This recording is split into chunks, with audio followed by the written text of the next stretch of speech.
नैब reference के justice Ejazul Ehsan को निगरान जज मुकर्रर कर दिया गया है। 5 रुकनी बेंच ने चीफ जस्टिस को निगरान जज तैनात करने की सिफारिश की थी, ताहम justice Ejazul Ehsan larger bench और JIT अमल दरामद बेंच का हिस्सा भी रह चुके हैं, इसलिए उनको निगरान जज मुकर्रर करने का फैसला कर लिया गया है। फैसले की रोशनी में निगरान जज का किरदार क्या होगा, इसी पर हम बात भी करेंगे। अभी आपको बता रहे हैं कि शरीफ खानदान के खिलाफ नैब रेफरेंस के मामले पर जस्टिस एजाजुल एहसन को निगरान जज मुकर्रर कर दिया गया है। 5 रुकनी बेंच ने चीफ जस्टिस को निगरान जज तैनात करने की सिफारिश की थी। Justice Ejazul Ehsan larger bench और JIT अमल दरामद बेंच का हिस्सा भी रह चुके हैं। आपको बताएं कि फैसले की रोशनी में निगरान जज का किरदार क्या होगा, इस पर बात भी करेंगे। इसी पर बात करने के लिए हमारे साथ मौजूद हैं सीनियर सियासतदान और आइनदान एतजाज अहसन साहब। बहुत शुक्रिया सर आपके वक्त का। फरमाइएगा, अब जो एक जज साहिब को मुकर्रर किया गया है, जस्टिस एजाजुल एहसन साहब को, इनकी क्या क्या जिम्मेदारियां होंगी, किस तरह से ये मॉनिटर करेंगे तमाम सूरत हाल को, क्या कहते हैं आप?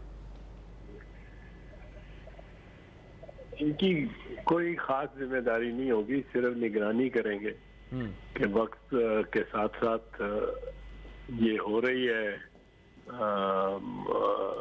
तफ्तीश और एविडेंस कलेक्ट किया जा रहा है, और मॉनिटरिंग का सिर्फ इनका किरदार होगा, इनका और कोई किरदार नहीं होगा। कोई फैसला ये नहीं करेंगे कि इस शहादत को लिया जाए, इसको ना लिया जाए, इसको रखा जाए, उसको ना रखा जाए, इसका क्या वजन है। ये कोई ऐसा जुडिशियल प्रोसेस नहीं है, ये चूंकि एक एग्जीक्यूटिव प्रोसेस है, इसलिए बस मॉनिटरिंग से मुराद ये है कि ये निगरानी रखेंगे, वक्तन फवक्तन रिपोर्ट लेंगे कि काम कुछ कर भी रही है नैब कि नहीं कर रही। एतजाज साहब, उमूमी तौर पर निगरान मुकर्रर नहीं किया जाता, इस तरह से जो मामला होते हैं नैब में बहुत सारे रेफरेंसेज हैं, और यहाँ पे अगर मुकर्रर किया गया एक अहम केस है, तो फिर फायदा क्या होगा इसका? इसका फायदा ये होगा कि टाइमलाइंस में सारा मामला तय होगा।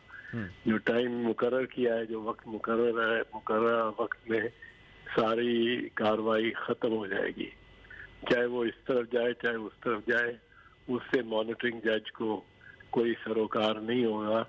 लेकिन उस पे बुनियादी तौर पे चूंकि नैब 2-2, 3-3 साल, 4-4 साल लगा देती है, और फिर अकाउंटेबिलिटी कोर्ट्स और 5-5, 6-6 साल लगा देते हैं, तो उसको एक डिसिप्लिन में रखने के लिए ये मॉनिटरिंग जज की तकर्री की। जस्टिस एजाजुल एहसन को बहुत शुक्रिया एतजाज अहसन साहब आपके वक्त का।